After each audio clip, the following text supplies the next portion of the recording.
আরেকটা প্রজাতি বের হবে, এর নাম ইয়াজুজ আর মাজুজ। নাম শুনেছেন? এই যে এই সূরার মধ্যেই আছে, এই সূরা কাহফের কথা বললাম না, সূরা কাহফের পিছনের দিকে আছে ইন্না ইয়াজুজ ওয়া মাজুজ মুফসিদুনা ফিল আরদ। যুলকারনাইন বাদশার কথা পড়বেন, তিনি এই যে দেয়াল নির্মাণ করে দিয়েছিলেন লোহা এবং তামা দিয়ে, মনে আছে পড়েছেন? আচ্ছা, এই ইয়াজুজ আর মাজুজ যখন বের হবে পৃথিবীর পানি খেয়ে শেষ করে ফেলে দিবে একেবারে। এরা এত বেশি হিংস্র হবে যে এদের সাথে লড়াই করার মতো ক্ষমতা কোনো মানুষেরই থাকবে না। এমনকি ঈসা আলাইহিস সালামেরও নয়। ঈসা আলাইহিস সালাম তুর পাহাড়ে চলে যাবেন মুসলিমদেরকে নিয়ে, তুর পাহাড়ের ভিতরে মুসলিমরা সেখানে লুকিয়ে থাকবে, পৃথিবীর মেসাকার অবস্থা হয়ে যাবে, পৃথিবীর পানি খেয়ে শেষ করে ফেলে দিবে একদম হিংস্র প্রজাতি। তখন ঈসা আলাইহিস সালাম আল্লাহর কাছে দোয়া করবেন, আল্লাহ এই বিভৎস জাতিকে ধ্বংস করো। আল্লাহ রাব্বুল আলামিন তখন ওই ইয়াজুজ আর মাজুজের এই কাঁধে, ঠিক কাঁধের মাঝখানে একটা ভাইরাস জন্ম দিবেন। কি জন্ম দিবেন? ওই যে বলি না মহামারীর ভাইরাস, অমুক ভাইরাস তমুক ভাইরাস, এই ভাইরাস আরো সামনে আছে বাকি এখন। ওই ভাইরাসে, ওই পোকায়, ওই ব্যাকটেরিয়া বা যেটাই হোক আল্লাহ পাক যাই দিবেন, এতে করে ইয়াজুজ আর মাজুজের পুরো প্রজাতি ধপ ধপ ধপ ধপ করে মারা যাবে। মানে এটা ছোঁয়াচে রোগ হবে। কি রোগ হবে? ছোঁয়াচে। ঠিক যেমন আমরা একটু করোনা দেখলাম না, একজন থেকে আরেকজন, একজন থেকে আরেকজন, এরকম জিনিস চলবে আরো বিশ্বে। আর এখনকার নতুন রিসার্চ হচ্ছে ওই সাইবেরিয়া অঞ্চলের যে বরফগুলো আছে না, ওর নিচে এই 1 লাখ বছর, 1.5 লাখ বছর, 2 লাখ বছর আগের ভাইরাসগুলো নতুন করে জায়গা শুরু করেছে এখন। হ্যাঁ, এগুলো বিজ্ঞানীরা বলছেন যে এগুলো আবার কোন দিন জানি পৃথিবীতে আত্মপ্রকাশ করা শুরু হয়। সবকিছুই ঘটবে। বিশ্বটার খুব রহস্য আছে, বিশ্বটার অনেক রহস্য আছে। আল্লাহ পাক এগুলো খেলার ছড়া সৃষ্টি করেন নাই, পরীক্ষা। লিয়াবলুয়াকুম আইয়ুকুম আহসানু আমালা, আল্লাহ পাক বলেছেন। এরপরে ইয়াজুজ আর মাজুজের সব প্রজাতি মারা যাবে। নবীজি বলছেন জমিনে কোনো জায়গায় ফাঁকা থাকবে না, সমস্ত জায়গাতেই ওদের দেহ পড়ে থাকবে। আল্লাহ। এরপরে ঈসা আলাইহিস সালাম আল্লাহকে বলবেন, আল্লাহ জমিনটাকে পবিত্র করে দাও। আল্লাহ পাক কি করবেন জানেন? বড় বড় নখরওয়ালা, বড় বড় নখ আছে, নখ দেখেছেন? বড় বড় বড় বড় নখওয়ালা একটা স্পেশাল প্রজাতির পাখি আল্লাহ পাঠাবেন। কি পাঠাবেন? পাখি। এটা কোন পাখি, কি নাম আমরা জানি না। ঠিক এরকম করে এই এক শ্রেণীর পাখি আল্লাহ পাঠাবেন যাদের নখগুলো খুব বড় বড় হবে, বিশাল বিশাল নখ। এই নখগুলো দিয়ে তারা দেহগুলোকে উঠাবে, উঠিয়ে নিয়ে কোথায় যে ফেলে দিবে আল্লাহ ভালো জানেন। সুবহানাল্লাহ, আল্লাহু আকবার। আল্লাহ পাক বিশ্বে কত কি বাকি রেখেছেন এখন। এরপরে আল্লাহ পাক কি করবেন জানেন? আল্লাহ পাক বৃষ্টি বর্ষণ করবেন। এত বেশি বৃষ্টি হবে, এত বৃষ্টি হবে, জমিন ধুয়ে পরিষ্কার হয়ে যাবে। হাদিসে আসছে জমিন একদম চকচক করবে, জমিটা পরিষ্কার হয়ে চকচক করতে থাকবে। এরপরে, কারণ ওই ভাইরাস তো ধুইতে হবে না, ভাইরাসকে ধুয়ে সাফ করতে হবে। তারপরে ঈসা আলাইহিস সালামের সময়ে বলা হচ্ছে, তার সময়ে একটা ডালিম, ডালিম দেখেছেন কিনা? আনার ডালিম। এই ডালিমের যে খোসা হয় না, এই ডালিমের খোসার নিচে একটা পুরো পরিবার আশ্রয় নিতে পারবে।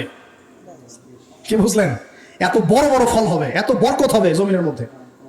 কখন বরকত হয়? যখন একটা জনপদের অধিবাসীরা আল্লাহর সামনে আত্মসমর্পণ করে, তখন আল্লাহ বরকত দেয়।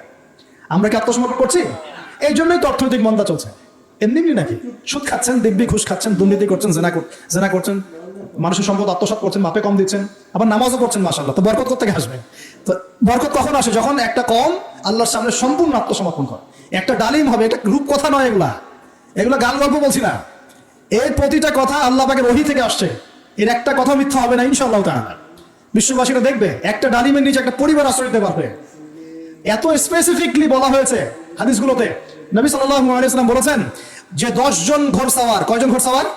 10 জন ঘোড়সওয়ার বের হবে ইমাম মাহদীর সময়, যারা খোঁজ নিতে যাবে যে দেখি দাজ্জাল বের হয়েছে কিনা। ঘোড়ায় করে খোঁজ নিতে যাবে, দেখি দাজ্জাল বের হয়েছে কিনা। ওই 10, নবীজি বলছেন আমি ওই 10 জনের নামও জানি, ওদের বাবার নামও জানি। সুবহানাল্লাহ। এত স্পেসিফিক জ্ঞান দেওয়া হয়েছে আল্লাহর পক্ষ থেকে নবী সাল্লাল্লাহু আলাইহি ওয়াসাল্লামকে। তার হাদিস থেকে বলছি যে ডালিমের নিচে পরিবার আশ্রয় নিতে পারবে। তো অনেকে হয়তো হাসবে, কি বলে এটা উল্টা পাল্টা কথা, তাই না? নাস্তিকরা মনে করতে পারে যে হাসবে, আরে হাহারি এক দিয়ে রেখে দেবে। এখন মানুষ ফেসবুকের মতো চিন্তা করে, ফেসবুকের মতো হাসে, ফেসবুকের মতো কাঁদে। মানুষ রোবটিক হয়ে গেছে। ঠিক আছে, আচ্ছা। তো এরপর কি? এরপরে বরকতের এই সময়টা শেষ হয়ে যাবে কখন? যখন মানুষ আবার সেই জিনা, পাপ, শিরক, কুফর এগুলোতে লিপ্ত হবে। আল্লাহ রাসূল বলছেন এমন একটা মানুষও বাকি থাকবে না, একটা মানুষও না যে খালি লা ইলাহা ইল্লাল্লাহ কালিমাটা পড়তে জানে, এমন একটা মানুষও বাকি থাকবে না। বলেন নাউযুবিল্লাহ। ওরা হবে এই পৃথিবীর সবচেয়ে নিকৃষ্ট মানুষ। ওদের চেয়ে নিকৃষ্ট কোন মানুষ এই পৃথিবীতে হবে না। এখনো কি এরকম সময় আসছে? আসে নাই। এখন কি লা ইলাহা ইল্লাল্লাহ আছে না? আছে। হ্যাঁ, হয়তো তার পূর্ণাঙ্গ প্রয়োগটা নাই, কিন্তু কালিমা তো আছে কিনা? তখন নবীজি বলছেন এমন একটা যুগ আসবে যে লা ইলাহা ইল্লাল্লাহ বলার মতো একটা মানুষ খুঁজে পাওয়া যাবে না। আর মানুষ রাস্তাঘাটে কুকুরের মতো জিনা করবে। রাস্তাঘাটে কুকুর যেমন সঙ্গম করে না রাস্তাঘাটে, ওই রকম করে মানুষ রাস্তাঘাটে জিনা করবে। ওই সময়ে আল্লাহ রাব্বুল আলামিন পশ্চিম দিক থেকে সূর্য উঠাবেন। কোন দিক থেকে? সূর্য সত্যি পশ্চিম দিকে উঠবে। পৃথিবী একদিকে ঘুরছে না এখন? কে জানে আল্লাহ পাক পৃথিবীর ঘূর্ণন থামিয়ে উল্টা দিকে ঘোরাতে পারেন না? অবশ্যই পারেন। আল্লাহ পাকের জন্য এটা খালি বলা, কুন ফায়াকুন, হয়ে যাও, ব্যাস। আমি কয়েকদিন আগে রিপোর্ট দেখেছি, পৃথিবীর নিচে কিন্তু আগুনের স্তর আছে, আচ্ছা জানেন তো? পৃথিবীর নিচে আগ্নেয়গিরিগুলো আছে। পৃথিবীর ভিতরে একটা ঘূর্ণন হয়, সেই ঘূর্ণনের দিক পরিবর্তন হচ্ছে দিন দিন, এমনটা রিপোর্ট এসেছে। দেখেন, আপনি ইন্টারনেট ঘাটাঘাটি করেন, দেখেন। আর অনেকে রিপোর্ট করছে যে পৃথিবী আগে যে গতিতে ঘুরতো, এখন পৃথিবীর ঘূর্ণন গতি একটু বেড়ে গেছে। দেখেন রিপোর্ট, দেখেন। ঘূর্ণন গতি বেড়ে যাওয়ার মানে হচ্ছে টাইম দ্রুত পাস করবে। আর শেষ জামানার হাদিস এটাও আছে যে সময় দ্রুত পাস করবে, আছে না? এটা হাদিস আসছে। তো প্রিয় ভাইরা, এই সময়ে মানুষ খারাপ হওয়া শুরু করার পরে এমন খারাপ হবে, আল্লাহর নাম নেওয়ার মতো কোনো মানুষ থাকবে না, আল্লাহ আল্লাহ বলার মতো কোনো মানুষ থাকবে না। তখন পশ্চিম দিক থেকে সূর্য উঠবে। কিভাবে কিয়ামত হবে? নবীজি বলছেন, একজন ব্যক্তি পানি খাওয়ার জন্য পাত্রটাকে মুখের সামনে নিবে, পানি গিলতে পারবে না, কিয়ামত হয়ে যাবে। নাউযুবিল্লাহ। ইযা ওয়াকাআতিল ওয়াকিআ লাইসা লিওয়াকাআতিহা কাযিবা আল খারিআতু মাল খারিআ ওয়া মা আদরাকা মাল খারিআ, আছে না? আম্মা ইয়াতাসাআলুন আনিন নাবাইল আযীম। কত সূরা আছে কিয়ামত সংক্রান্ত, পুরো দেখেন। ইযা যুলজিলাতিল আরদু জিলজালাহা ওয়া আখরাজাতিল আরদু আথকালাহা ইযা শামসু কুওয়িরাত ওয়া ইযা নুজুমু ইনকাদারাত। এই সূরাগুলো পুরো দেখেন। আম্মা পারার শেষ পারাটা, যেটা 30তম পারা, এর সূরাগুলো পুরো দেখেন। কিয়ামত চোখে দেখতে পারবেন ইনশাআল্লাহ। সিংহায় ফুঁক দেওয়া হবে। আল্লাহ পাকের ফেরেশতার এত ক্ষমতা আল্লাহ দিয়েছেন, একটা ফুয়ে পুরো মহাবিশ্ব ধ্বংস হয়ে যাবে ইনশাআল্লাহ। চারটাখানি কথা নাকি? দ্বিতীয় ফুৎকারে আবার সবাইকে জীবিত করা হবে। এবং এই যে দুনিয়ার জীবনটা আমরা কাটাচ্ছি, এই 30, 40, 50, 60, 100 বছরের জীবন, এই জীবনের এক একটা হিসেব আল্লাহর সামনে দাঁড়িয়ে সেদিন দেওয়া লাগবে। অতএব এই দুনিয়ার জীবনটাতে প্রস্তুতি গ্রহণ করি, 5 ওয়াক্ত নামাজ পড়ি, যাকাত দেই, কালিমা বোঝার চেষ্টা করি, আল্লাহ তাওহীদ শিখি, জানি, বুঝি, নবীর সুন্নাত অনুযায়ী আমল করি, হালাল খাই, পরিবার গড়ি, মানুষকে সৎ কাজের দাওয়াত দেই, অসৎ কাজে নিষেধ করি, ইসলামকে আল্লাহর জমিনে প্রতিষ্ঠা করার চেষ্টা করি।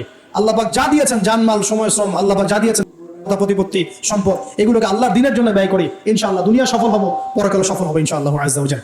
আল্লাহ পাক আমাদের সবাইকে সমকালীন ফিতনাগুলো সম্পর্কে সচেতন থাকার তৌফিক দান করুন, এবং এই রমজান আসন্ন রমজানে পরিপূর্ণরূপে ইবাদত করার তৌফিক দান করুন, এবং এই ইবাদত এবং শিক্ষাগুলোকে সারা বছর ধরে রাখার তৌফিক দান করুন, এবং জামানা সম্পর্কে সচেতন থেকে আগামী দিনে যা হবে সেভাবে পদক্ষেপ নেওয়ার তৌফিক আল্লাহ পাক দান করুন। আমিন।